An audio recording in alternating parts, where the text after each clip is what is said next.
A paz do Senhor para você, professor, do discipulando, professora que nos acompanha. E quem sabe você que não integra o corpo docente discipulado e sequer tem vínculo com a EBD, mas eventualmente se interessou pelo conteúdo deste podcast. Estamos aqui começando mais uma aula, mais um EBD em Síntese Podcast, que é uma produção do DENEC, Departamento de Ensino e Educação Cristã da Assembleia de Deus, igreja presidida pelo pastor Martim Alves da Silva. E este que vos fala é o professor Eli, e aqui eu quero já passar a palavra para a nossa professora Celeste Rubinho, que compõe esta honrosa bancada aqui do nosso podcast. Pai do Senhor, Celeste. Pai do Senhor, Pai do Senhor Eli, irmão Dominilson, que prazer, né? Estarmos aqui mais um momento, numa lição muito desafiadora. Vai faltar tempo, com certeza, para tudo que nós vamos querer falar, mas é uma satisfação você que está aqui conosco. Fique até o fim conosco, deixe seu like, porque isso é muito importante para nós. Obrigado, professora Celeste. Professor Douglas Nilson Moraes, a paz do Senhor. Pai do Senhor Eli, Pai do Senhor, professora Celeste. Chegamos à metade desse trimestre, né? Hoje já estamos na 7ª aula e esperamos que, conforme a professora já falou, seja um tempo de discussões, de aprendizado. Esse é um tema que muitos professores temem falar, até diante de especulações e outras questões que nós vamos discorrer nesse tempo, e vai ser muito proveitoso. Mais um encontro deste nosso EBD Podcast. Obrigado, professor Douglas Nilson. Meu amado professor do discipulando e professora que nos acompanha, neste momento queremos já adentrar ao assunto da nossa lição, que faz parte do 2º ciclo. Estamos especificamente hoje diante da lição número 7, crendo na vinda de Jesus Cristo. E como já é praxe, temos feito menção da nossa declaração de fé. Ao longo deste trimestre, estivemos debruçados sobre este tão importante tema. E, dentre os tópicos da escatologia, nós temos a promessa ou profecias referentes à vinda de Cristo. E o novo convertido, o novo decidido, recém-converso, precisa estar bem inteirado desta doutrina. E aqui, nas minhas palavras introdutórias, eu quero falar do que significa este tema, da relevância deste tema, também passar, é claro, né, a palavra aqui para a nossa professora Celeste Rubinho e o professor Douglas Nilson. Qual seria a expectativa para o aprendizado, para a reflexão que este podcast vai propor, meus queridos? Eu penso que a proposta é bem interessante, porque é um tema que eu acho que ele deveria vir mais à tona, com mais frequência, né? A vinda de Jesus, principalmente com o público-alvo discipulando, né?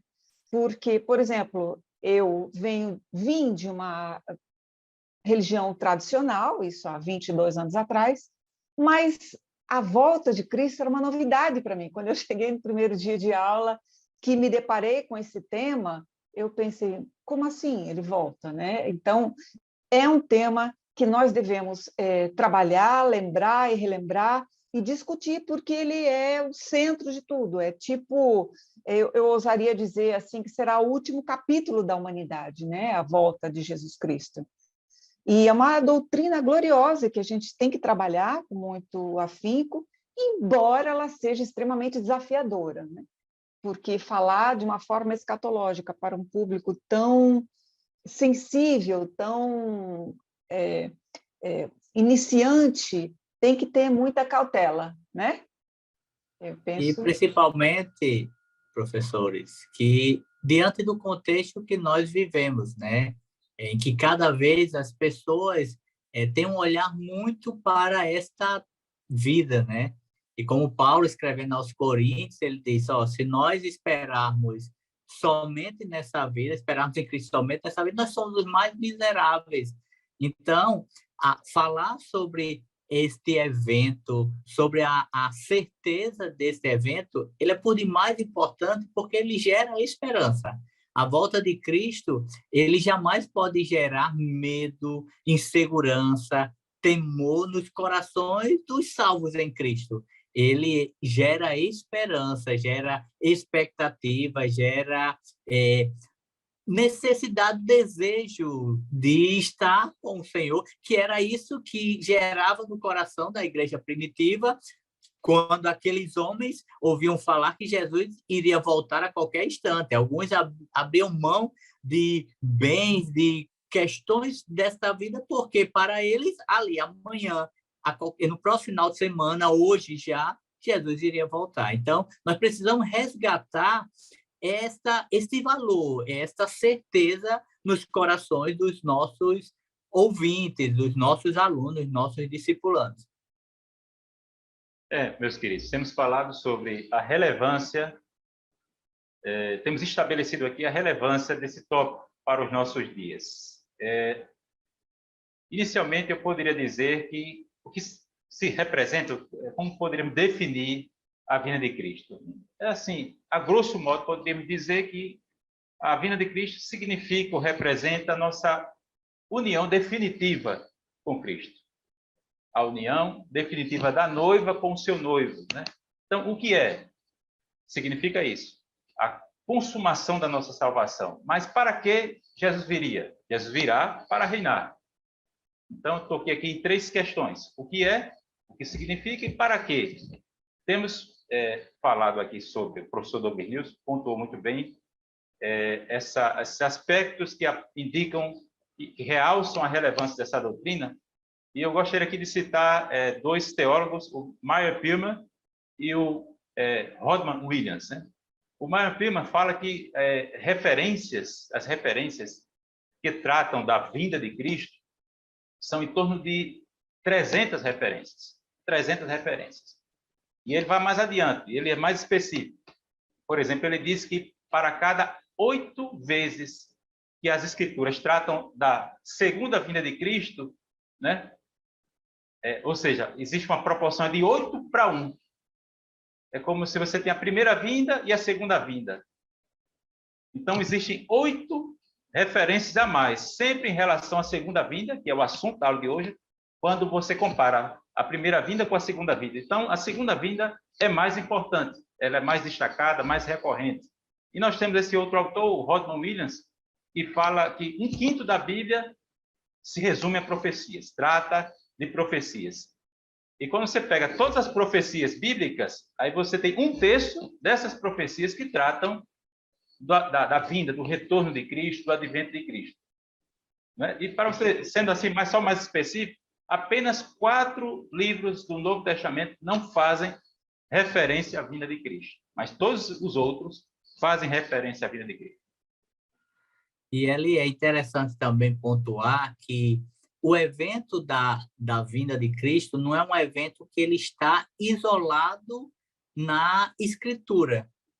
Então, o desfecho, como a professora Celeste falou, o desfecho de uma história que começou lá no Éden, digamos assim, antes da fundação do mundo, todos esses eventos estavam traçados pelo Deus onipotente ou Deus soberano. Mas, para nós, vem o Éden, tem a criação, vem a queda, o processo de reconciliação ou rendição, e agora nós estamos na expectativa, estamos num processo de santificação progressiva, aguardando a glorificação, que é o estágio final dessa história. E o bom é que nós sabemos o final, né? O feliz final nós sabemos. Estamos apenas aguardando, mas o final feliz nós já sabemos, porque a Escritura nos dá essa segurança, conforme você falou.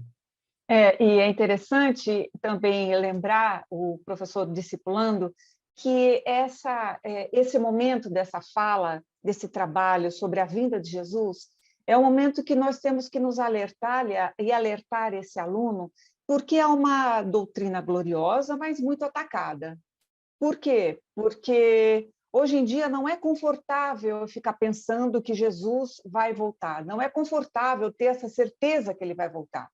E aí eu posso me deparar com alguns personagens. Por exemplo, os ímpios não gostam dessa doutrina, os ateus, mas eu penso que eles não gostam não só por falta de credulidade de fato, é porque, veja só, se eu realmente acreditar que Jesus vai voltar, eu vou ter que me comportar de uma forma diferente. Então, isso vai demandar de mim um comportamento, vai demandar de mim um esforço, eu vou ter que me adequar a muitas coisas, eu vou ter que perceber que a palavra de Deus e todas as profecias que ele próprio vem falando, elas vêm se cumprindo. Então, assim, eu tenho indícios muito fortes de que realmente ele voltará. E ele voltará em glória e para um momento também meio delicado, que é o momento de juízo. Então, isso ele é uma doutrina que me confronta, que me desafia. Quando eu saio do conforto, eu vou verificar que é mais fácil eu começar a debochar da doutrina, é mais fácil. E o novo discípulo, o discipulando, ele enfrenta muito isso. Ah, que negócio é esse que Jesus vai voltar? Você tá faltando aí um parafuso na sua cabeça. Estou falando aqui bem coloquialmente, porque é isso mesmo que acontece. Ele vai separar, mas então ele precisa estar muito firme. Eu creio nisso, eu creio que Jesus vai voltar, eu creio que essa é uma doutrina central, eu creio que isso é o grande fechamento, eu espero por isso. E outra, o pior de todos é o crente que crê nessa doutrina, mas vive como se Jesus não fosse voltar, né? Então, eu também tenho que me comportar pensando, pode ser hoje a volta do rei, pode ser hoje, pode ser que essa aula aqui nem acabe e Jesus voltou. Então, esse aqui me faz alerta, né? Eu preciso estar vigilante, e é por isso que eu penso que alguns falsos doutrinadores, quando ele falam, esse sinal já está acontecendo tanto tempo e até agora Jesus não voltou, esses sinais são simplesmente alertas, isso é a minha interpretação. São alertas para quê? Para que eu fique desperta, para que eu fique atenta, para que eu fique, opa, espera aí, o meu Jesus pode voltar, não é verdade? E também tem um ponto que pode acontecer nos nossos dias, o mesmo entendimento da igreja primitiva. Então, nós temos um público de alunos muito heterogêneo. Pode acontecer de algum novo convertido e aceitou a Cristo e começa a ler a Bíblia e vendo a história da igreja primitiva, das primeiras formações congregacionais, pode achar ele não está errado em crer que Jesus vai voltar agora, porque esse deve ser o nosso entendimento. Mas isso não pode levá-lo a tomar decisões precipitadas, que isso envolve trabalho, envolve outras questões que nós precisamos estar bem solidificados, porque senão esse novo convertido ele pode ter alguns problemas na caminhada. Nós precisamos sim crer que Jesus vai voltar agora, mas nós não podemos ficar com os braços cruzados entendendo, não, ele vai voltar agora, não preciso fazer mais nada. A vida, eu vou esperar Jesus voltar ativamente, na igreja, no meu trabalho, glorificando ao Senhor, fazendo aquilo que chega às minhas mãos, mas estando na expectativa que ele vai chegar a qualquer instante. Meus queridos professores, temos tratado aqui da relevância, da importância desse assunto. A pergunta pela relevância acerca da volta de Cristo, da vinda de Cristo, passa por uma boa definição, ou seja, o que significa a volta de Cristo, a vinda de Cristo, para que Jesus virá, exatamente. E temos também falado sobre os abundantes textos que tratam disso, né? O lugar que esses textos ocupam nas Escrituras é um lugar considerável. Temos também enfatizado a questão da certeza, da confiança, né? E eu gostaria só de enfatizar aqui algumas referências. Porque eu devo ter certeza que Cristo voltará. Primeiro, ele mesmo disse que voltaria. Ele disse, em João, no Evangelho de João, capítulo 14. Não se turbe o vosso coração, credes em Deus, crede também em mim. Na casa do meu pai há muitas moradas. Se não fosse assim, eu vos teria dito, vou preparar lugar. E se eu for, e quando eu for, dependendo da versão, e vos preparar lugar, virei outra vez e vos levarei para mim mesmo. Então, Jesus disse que voltaria. Os anjos disseram, de acordo com Atos, capítulo 1, que Jesus voltaria, né? Eles disseram, este mesmo Jesus, que dentre vós foi recebido nos céus, voltará, assim como para o céu o vistes ir. Então, anjos disseram que Jesus voltará. Os autores do Novo Testamento, como eu já pontuei, até de forma estatística e quantitativa aqui, o volume de referências acerca da volta de Cristo, a professora Celeste já acabou antecipando aqui as questões dos sinais, dos indicativos da volta de Cristo, né, que devem nos colocar, digamos, em vigilância e numa postura de sobrealerta, de sobreaviso. E também temos o testemunho da ceia.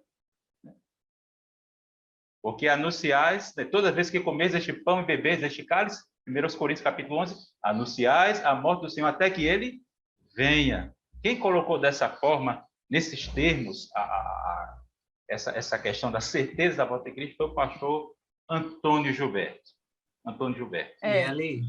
Pois não, professor Domingos. Pode falar, Celeste. Não, eu queria só complementar as referências, né, que ele estava falando. A vinda dele também será pessoal, que isso também está escrito, né, em Atos, capítulo 1, do versículo 9 ao 11. A sua vinda será visível, que também nós temos referência, né, Apocalipse, capítulo 1, versículo 7. Ela será audível, né? É interessante, ele vai pegando os sentidos do ser humano e vai escrevendo isso para que a gente tenha certeza. Em Mateus 24:31, sua vinda será repentina, né? O Mateus fala isso no capítulo 24:27. Sua vinda será inesperada.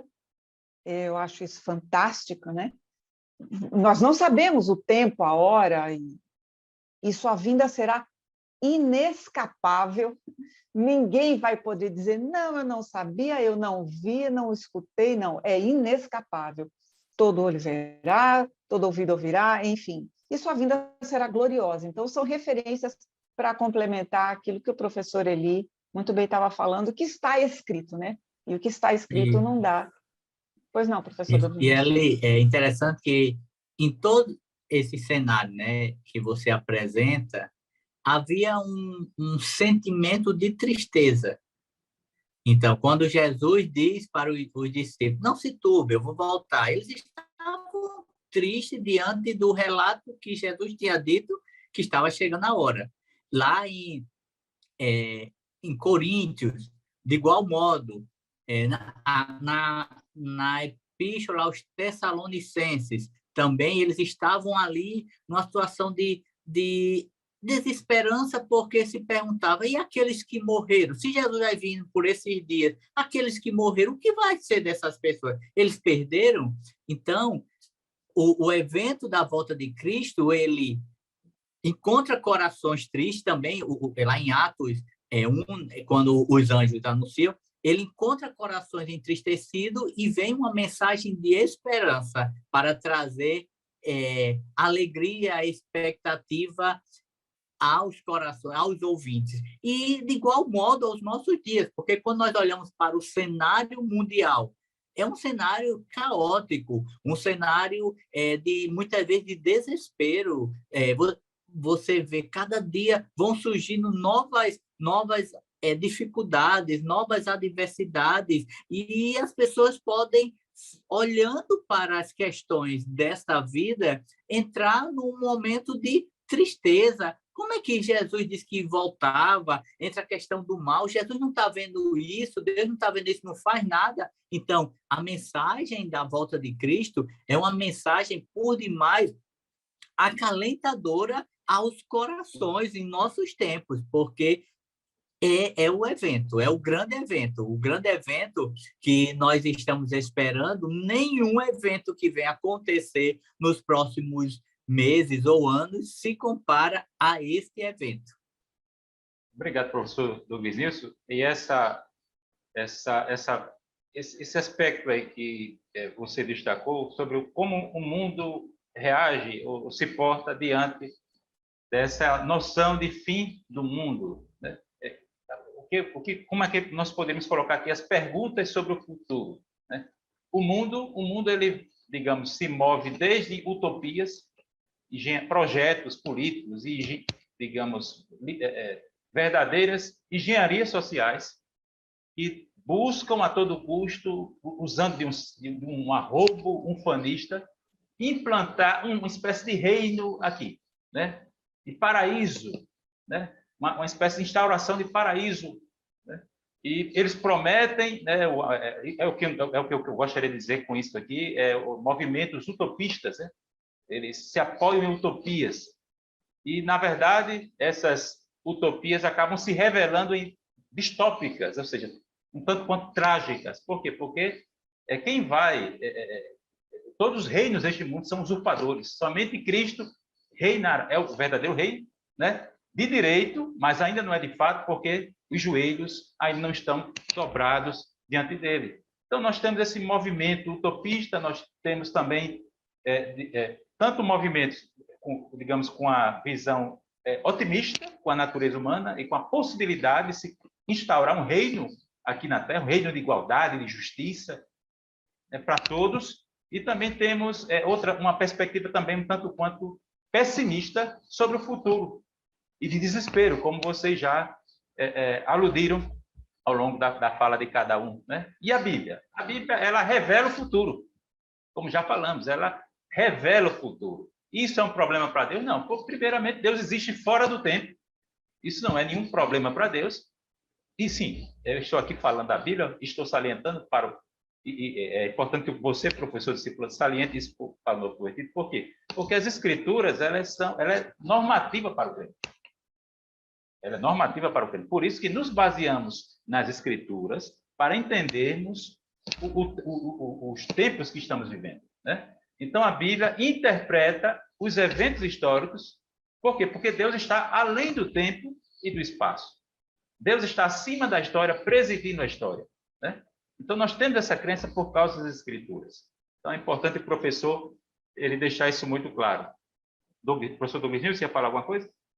Aí, e é interessante, nesse contexto, você fala um olhar otimista, um olhar pessimista, mas também existem aqueles, e no meio dos novos convertidos pode existir porque há um processo, há uma formação, mas existem aqueles que podem ter uma mente ainda com fragilidades daquilo que ele bebeu lá fora, do que ele traz. Por exemplo, ele pode ter um olhar naturalista que morreu, a matéria acabou e não tem mais alma, não tem mais isso.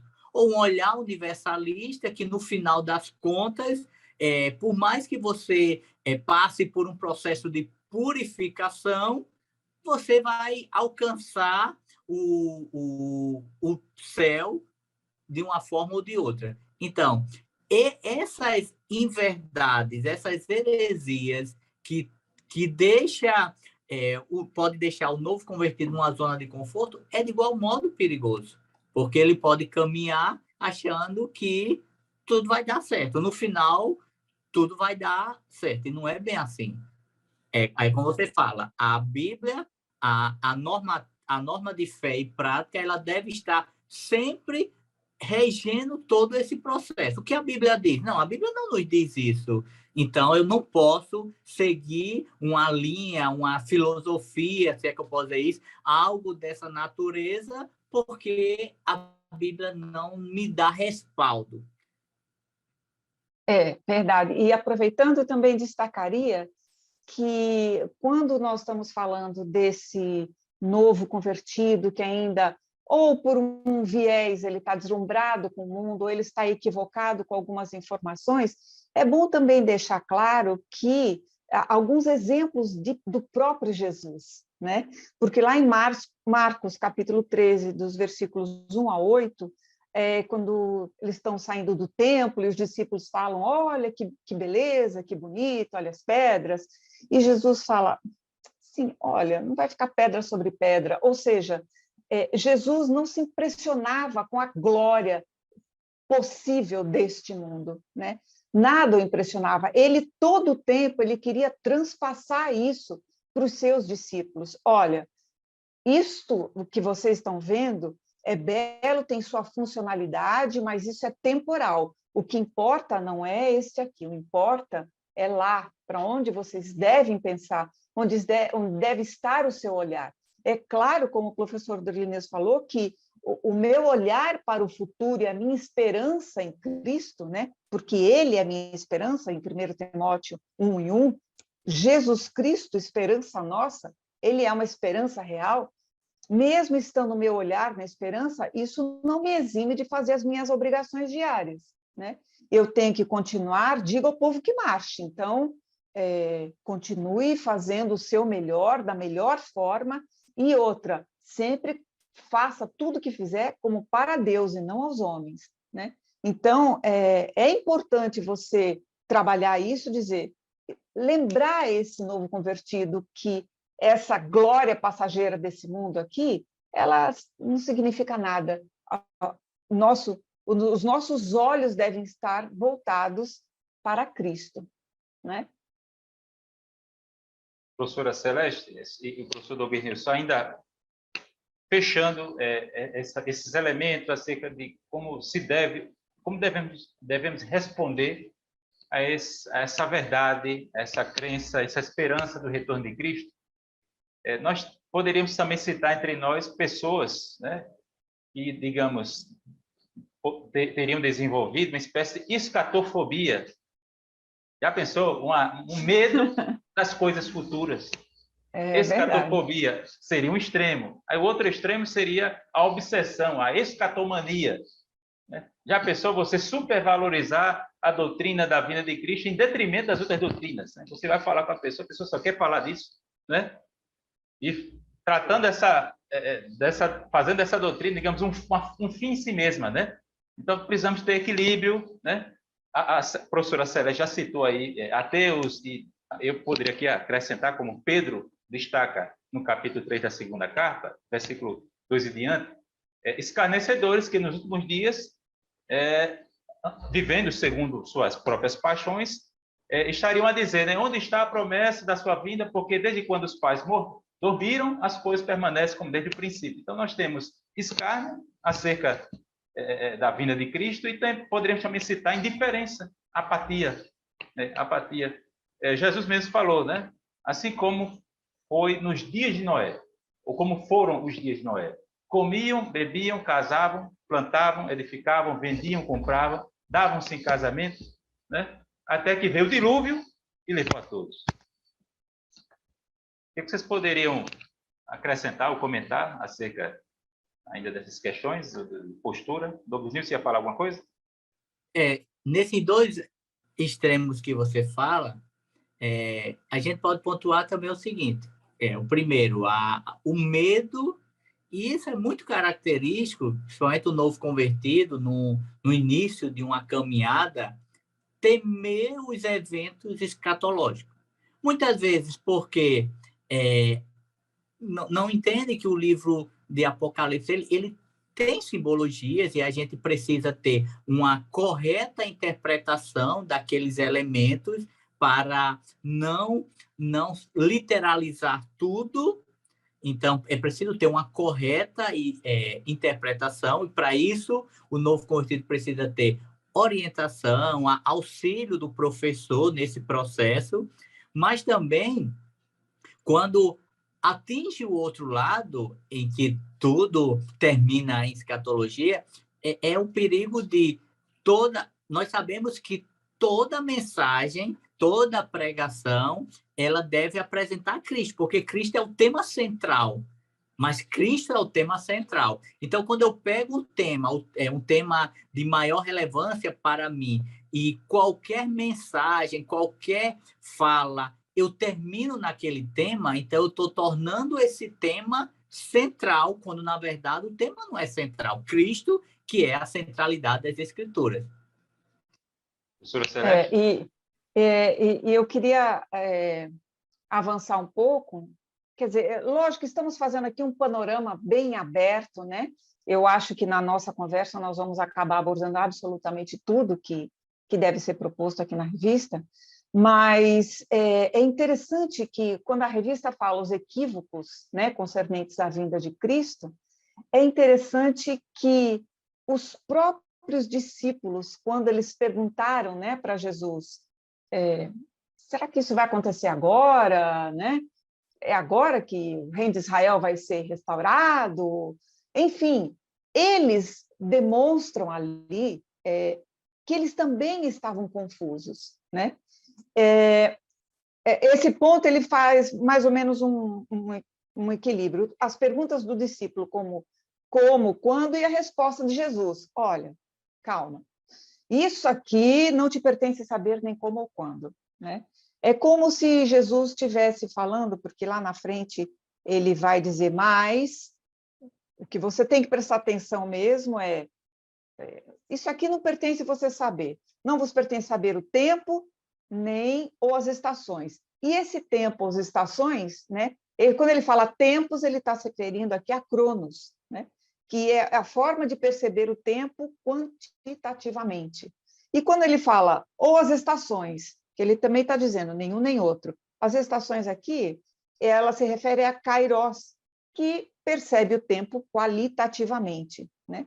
Que o Pai estabeleceu para o seu próprio poder. Ou seja, ele está dizendo que, olha, este aqui não é o momento da sua preocupação maior ser isso. Você tem que saber, você tem que estar ativo, você tem que estar atento, vigilante, preparado. Mas agora você tem alguma coisa mais importante. Então, eu entendo que o foco de Jesus aqui era missiologia e não escatologia naquele momento, né? Porque ele fala, mas, só um segundo, ele fala assim, mas recebereis virtudes do Espírito Santo e sereis testemunhas, né? Testemunha. Então, o foco de Jesus aqui é, olha, vai, Jerusalém, ele vai delimitando, né, espaços, vá, seja minha testemunha, porque o que importa neste momento é isso. Não que escatologia não seja importante, por óbvio se está na palavra de Deus mas ali ele queria essa testemunha, essa palavra, ela mártir, né, que significa, naquele momento era um risco de morrer intenso, e aí, coincidentemente, eu estava lendo esse livro aqui, que é o livro dos mártires, né, de John Fox, também tem pela CPAD. É interessante para que a gente se depare. Quer dizer, então, professor, estamos falando com os professores, né, discipulantes, então eu tenho que estar mais preocupado no momento, eu preciso saber, mas minha preocupação maior no momento é a pregação do evangelho, né, professor Douglas? E é interessante porque, Celeste, os discípulos caminham com Jesus, e até nesse evento de Atos, capítulo 1, mas na mente deles e da comunidade judaica era que o Messias ele viria como um rei Davi, como um poder. Então, por isso que eles perguntam, vai restaurar tu o reino de Israel? Eles entendem, na mente deles, Jesus ali a qualquer momento ia se revelar, já tinha o seu exército ali, os 12, e iria arregimentar um grande exército para governar humanamente, terrenamente. E Jesus, por vários momentos, diz, o meu reino não é deste mundo. Em outro contexto, Jesus diz, olha, você não sabe o que está fazendo quando Tiago e João querem tocar fogo numa cidade porque não deixaram ele passar. O olhar deles era um olhar militarizado, terrenamente. E Jesus está dizendo assim, não, agora vocês precisam ficar em Jerusalém, vai viver, vocês vão levar à frente essa mensagem, mas o meu reino não é um reino terreno envolvido apenas localmente, mas é mundial, é geral, é universal nesse aspecto. Meus queridos, vou só concluir aqui o primeiro tópico, que trata dos sinais. Temos falado sobre a certeza da volta de Cristo, né?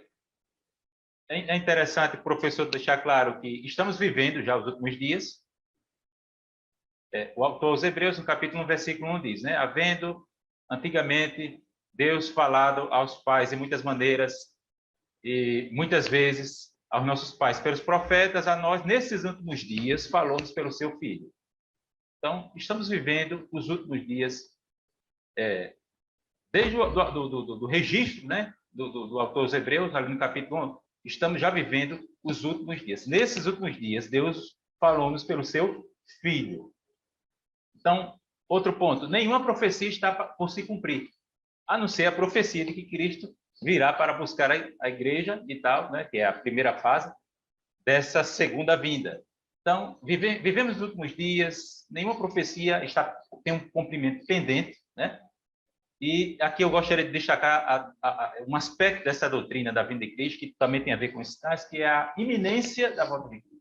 Iminência é aquilo, a qualidade ou a propriedade daquilo que ameaça ou que está para acontecer ou em vias de acontecer a qualquer momento, né? Então a Bíblia fala que a nossa salvação está agora mais perto do que quando no princípio cremos, Romanos capítulo 13. Em Filipenses, no capítulo 4, nós vemos Paulo falando que o juiz está às portas. Tiago também vai falar que o Senhor, perto está o Senhor, perto está o Senhor. E no livro de Apocalipse nós temos diversas referências, né? Que o Senhor diz, eis que cedo venho, né? Cedo venho. Temos também a metáfora do ladrão, né? E o Senhor virá como ladrão da noite. Primeira carta de Paulo aos Tessalonicenses, capítulo 5, versículo 2. A igreja primitiva se saudava, se cumprimentava com Maranata, ora vem, Senhor Jesus. A patrística também defendeu, pregou, esperava a vinda de Cristo a qualquer momento, né? Eu não posso datar, dizer, Cristo virá agora, né? Eu não posso datar, Cristo virá tal dia.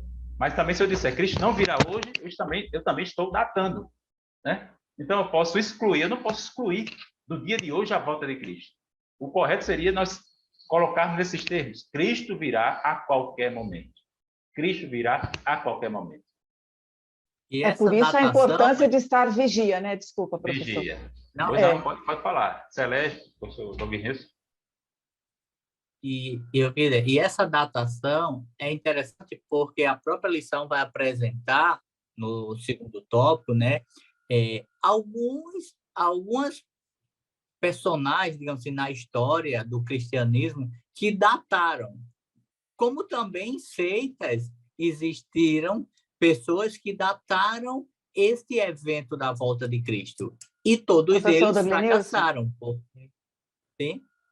Pode falar. Só para complementar, dataram e continuam datando, né? Porque existe uma religião /seita, que não vamos aqui mencionar, que eles incansavelmente eles continuam fazendo alguns cálculos, que não tenho a menor ideia como seja, e eles continuam dizendo, olha, vai vir tal dia. Já erraram assim, pelo que eu contei, né? foram... Pessoas decepcionaram. E porque aí veja que as pessoas estão querendo datar um evento como se isso fosse o mais importante. O mais importante é, voltando para a Escritura, o que foi que Jesus deixou para nós? Fique vigilante, a qualquer instante. Então, se Jesus quisesse datar, ele teria datado, mas em compensação, se nós soubéssemos, porque nós temos uma natureza pecaminosa. Se muitos de nós, vou dizer todos, mas muitos de nós, sabendo que Jesus viria no dia 14 de agosto de 2022, muitas pessoas poderiam querer dar uma volta por aí e quando chegasse ali nas vésperas, nos dias que antecedesse, voltar e tudo estava bem. Não, claro que não são todos, porque eu particularmente entendo que a experiência do novo nascimento é uma experiência preenchedora. Então, estar lá fora não me faz falta, mas muitas pessoas vivem inconstâncias na caminhada. Então, pode simplesmente dizer, não, então vou ali, vou resolver minhas questões, vou tratar algumas coisas, não estou ainda muito bem para estar na igreja, lá para o início de agosto eu volto. E aí, Jesus não deixou isso, e ele deixa bem claro. É como um piscar de olho. Não dá para você fazer nada, mudar qualquer posição. Ou é ou não é. Perfeito. E eu penso, professor Douglas, que essa ansiedade dessas dezenas de religião /seita que continuam datando é porque ao ser humano é muito difícil para ele entender que ele não tem o controle das coisas. Ele não tem. foge ao seu controle. É muito difícil, é muito confortável para mim pensar, eu sei o que eu vou fazer, eu planejo meu dia, eu sei que hora eu vou fazer isso. Tal. Quer dizer, eu penso que eu tenho controle das coisas, da minha vida, do futuro, dos momentos, mas eu não tenho. E esse fator de escancarar na minha cara, sabe, dizer, Celeste, você não tem o controle, tá, querida? Então, qual é o seu Isso, papel? Não é não, professor? Pois não, pode falar. Celeste, isso é interessante, Eli, porque isso mostra, assim, a minha atitude evidencia um sinal nesse íntere até a volta. Porque quando eu não tenho tempo, eu quero ser senhor do meu tempo, eu estou paralelamente evidenciando um sinal que Cristo diz que nos últimos dias há um esfriamento, há as pessoas que são senhores de si mesmo. Então, os comportamentos humanos evidenciam mais ainda esses sinais. Se nós olharmos há 50 anos atrás, a vida era totalmente diferente. As pessoas, uma hora dessa, boa parte dos nossos pais já estariam deitados, dormindo. E na nossa velocidade, muitos irmãos até essa hora ainda estão trabalhando, outros vão virar a noite trabalhando para às 5 da manhã levantar-se para um dia tumultuado de muitas atividades, uma agenda intensa e muitas das vezes falta o tempo para o Senhor. O tempo para o Senhor ele vai ficando lateralizado. Isso evidencia o fim dos tempos. Obrigado, professor Douglas, por essa referência, né, a essa postura de apatia, né, nestes últimos dias que estamos vivenciando. Então, fechando aqui, professor do discipulando, a questão dos sinais, os sinais, no caso, são indicativos ou indicações do retorno de Cristo, né? E esses sinais, eles se tornam cada vez mais recorrentes e simultâneos. Por quê? Porque sempre houve engano doutrinário, engano profético, messianismo, né? Enganos messiânicos, perseguição religiosa, traição, hostilidade, martírio de cristão, aumento da corrupção, apatia, como o professor Douglas falou ainda há pouco, né? Anarquia, crise diplomática, guerras, ou rumores de guerras, ou seja, guerras não determinantes, abalos sísmicos, fomes, pestes. Estamos ainda vivendo uma conjuntura de pandemia. Então, a Bíblia ela já profetizou, ela já antecipou, anteviu tudo isso, né? Mateus capítulo 24, Lucas capítulo 21, Marcos capítulo 13, já tratam desses sinais. Mas como é que eu vou me comportar? Como indiferença? Deixa eu só fazer uma... Eu não penso assim, mas dentro desses sinais, há um sinal que cada vez mais ele é atacado, que é o sinal das Sagradas Escrituras, né? Cada vez pessoas surgem no âmbito religioso, né? É um sinal no âmbito religioso. Uma nova roupagem, uma interpretação bíblica assim mais atualizada, retirando alguns temas que na ótica humana são polêmicos, que não pode abordar. Isso tudo são sinais do fim dos tempos, porque a palavra ela é inerrante, ela é infalível e ela é suficiente. E quando eu tiro o poder que a palavra tem, eu estou transferindo esse poder para o Estado, para a sociedade, para os meios extra-bíblicos. Isso é um sinal do fim dos tempos. Isso é o relativismo em maior evidência. Celeste, aproveitando o comentário que você fez, você falou sobre essa mania, essas probabilidades e essas adivinhações sobre o retorno de Cristo. Jesus teve a oportunidade de revelar o dia em que ele voltaria, mas ele não revelou. Mateus capítulo 24, versículo 36. Porque acerca daquele dia e hora, nem o Filho do Homem sabe. Ele teve a oportunidade de revelar, mas não revelou, né? Então, precisamos ter cuidado, né, com essa questão de datar ou de negar que Cristo virá, seria um extremo, né? Dizer, não virá hoje, não virá agora, Jesus não virá agora. Então, isso é perigoso, porque eu estou datando, isso implica datação. Negar que ele virá, né, hoje, ou agora, ou esta semana. Eu não posso dizer, este mês, eu não posso dizer isso, né? Assim como eu também não posso datar. É hoje, é este mês, ainda esta semana, não posso, né? Então, é um evento sem datação e muito cuidado com a interpretação das profecias. Estamos caminhando agora para o segundo ciclo, aliás, segundo tópico, aliás, terceiro tópico. Temos falado sobre alguns equívocos, sobre a vida de Cristo, falamos sobre os sinais, e agora o terceiro tópico, caminhando já para o desfecho da nossa lição, precisamos ter cuidado com a interpretação das profecias. Em Apocalipse, capítulo 22, versículos 18 e 19, está escrito que aquele que acrescentar alguma palavra à interpretação deste livro aqui, a referência ao livro de Apocalipse, mas é claro que, por extensão, isso se aplica às Escrituras, aquele que acrescentar alguma coisa. Aí, de novo, professor Douglas, voltamos àquele assunto da interpretação das Escrituras, Sim. que a Bíblia tem apenas um sentido, embora tenha várias aplicações. Aquele que acrescentar, a esta pessoa serão acrescentados os castigos e flagelos dos juízos descritos ali no livro de Apocalipse. Os selos, as trombetas e as taças. E os juízos das duas testemunhas, né? Então, juízos temporários, juízos terrenos. E aquele que tirar, aí também será tirado da parte que caberia essa pessoa na árvore da vida. O que é isso? Isso é um juízo eterno.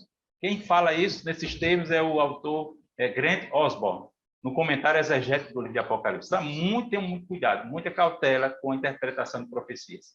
E agora e uma coisa, vocês. Professor, como nós já falamos, né? Nós falamos o propósito dos sinais, que nós discorremos, tal, que basicamente esteja atento, preparado, vigilante. Agora, qual o propósito dos sinais não são também, nós temos que dizer isso, como você estava iniciando aí, né? Ou seja, o propósito do sinal não é um indicador da proximidade da vinda, né?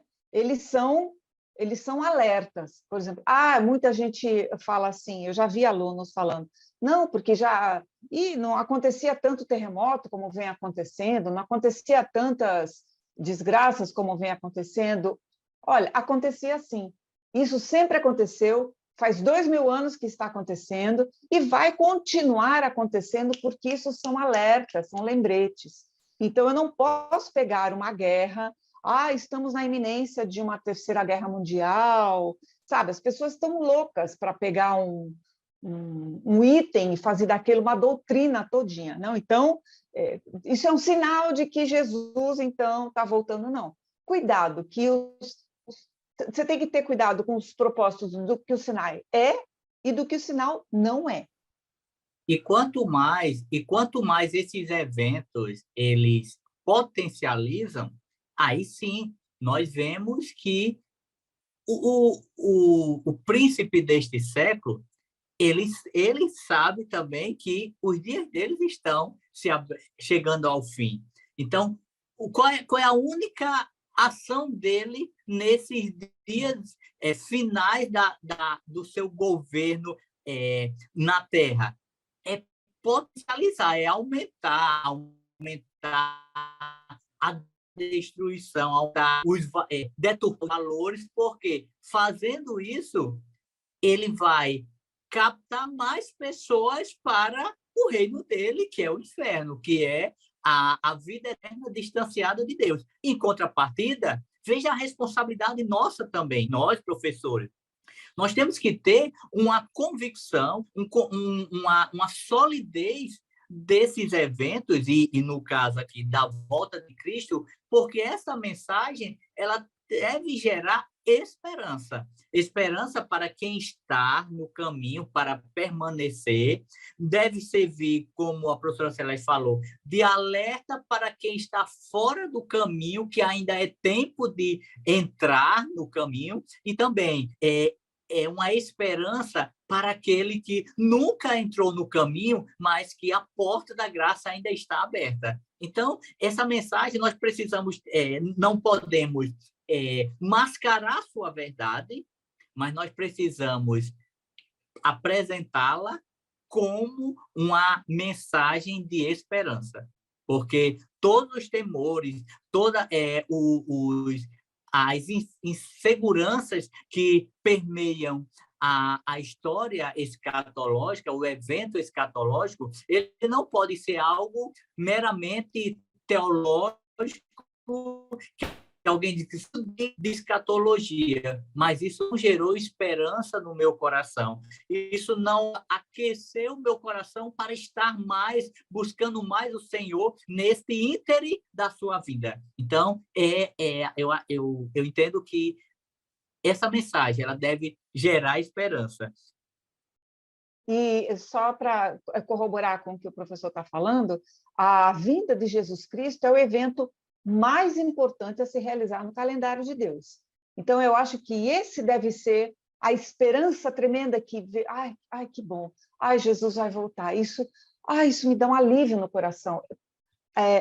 Ela representa a vindicação da igreja, o julgamento do mundo, a igreja será justificada diante do mundo e representa o encerramento da era presente e a inauguração do estado eterno. Isso é importante, fica claro. Agora, sem terrorismo, né? Sem apavorar esse novo convertido. Dizer, olha, há um caminho, fique em paz, há um caminho, Jesus vai voltar, mas vamos prosseguir aqui, né? E dentro propagando o evangelho, né? E dentro dessa linha, Eli, a gente já está encaminhando para o final, mas ao professor é preciso também entender uma coisa, e você foi muito feliz na sua fala introdutória, quando citou a nossa declaração de fé.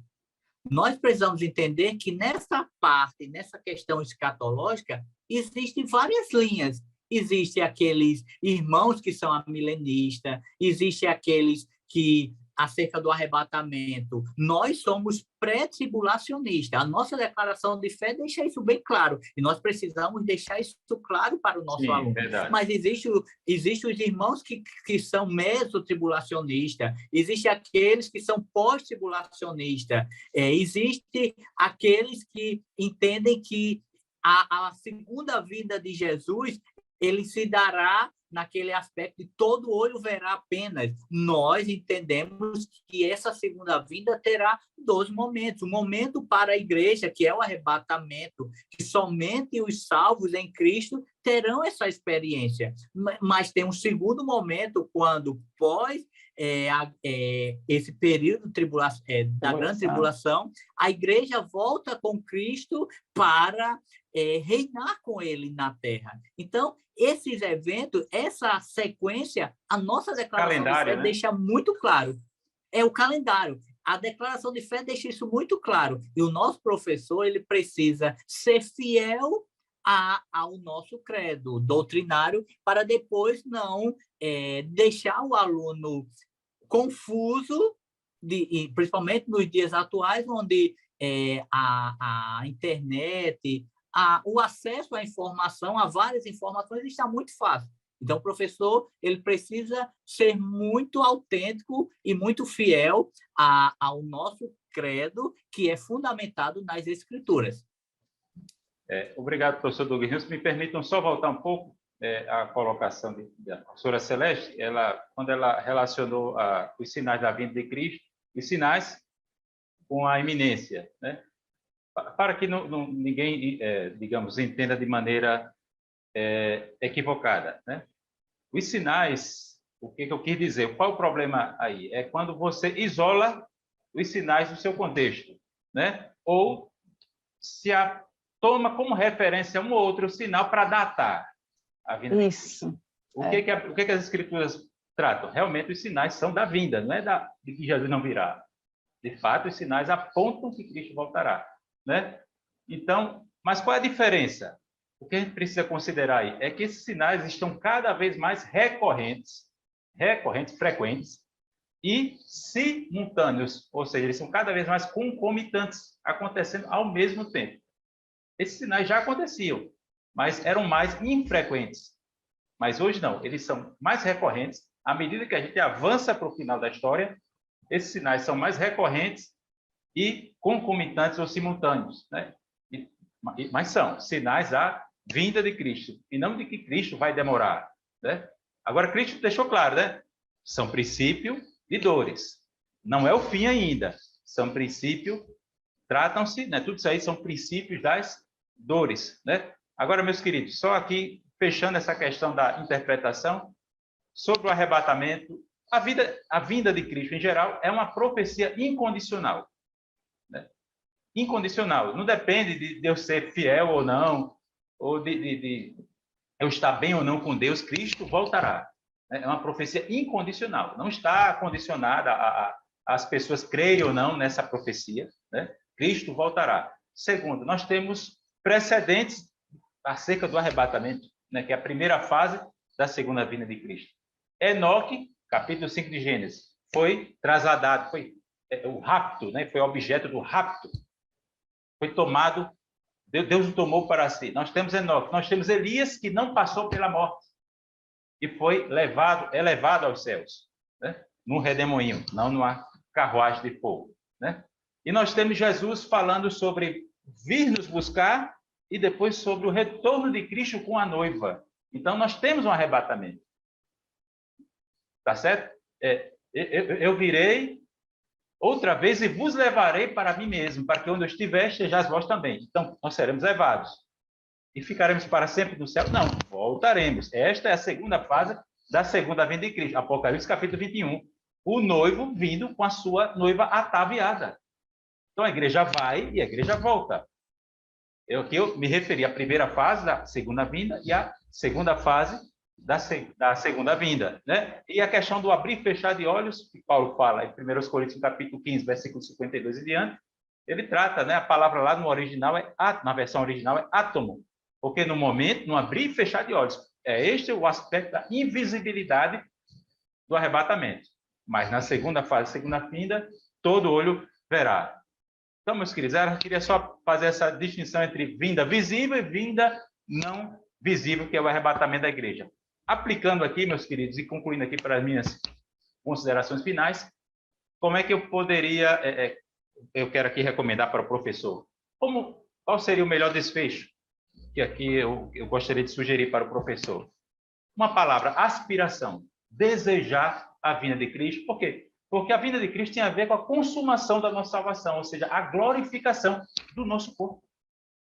A nossa glorificação. Glória, glória. Entendeu? É algo a ser almejado, desejado. Tá certo? Deixa eu só acrescentar mais algumas palavras. Esperança. Esperança. A restauração de todas as coisas. Por que eu não deveria cultivar essa esperança se a Bíblia me promete e me garante isso? Restauração de todas as coisas. Uma outra atitude, desapego, uma outra palavra, desapego. Jesus disse, lembrai-vos da mulher de Ló. A mulher de Ló é um anti-exemplo, né, de como você deve se portar na iminência de um juízo. Né? Lembrai-vos da mulher de Ló. Ela se apegou a Sodoma e Gomorra. Né? Então, devemos nos desapegar do mundo. Aqui eu quero me referir à questão mundana mesmo. Né? Estamos no mundo, mas não somos do mundo. Isso não quer dizer que eu vou deixar de estudar, de trabalhar, deixar de me dedicar ao casamento, etc. Né? Agora, também eu não vou fazer da profecia do arrebatamento e desenvolver um tipo de espiritualidade escapista. Eu quero ir para o céu, quero ir para o céu, quero ir para o céu, não vou mais ligar para as coisas aqui da terra e tal. Né?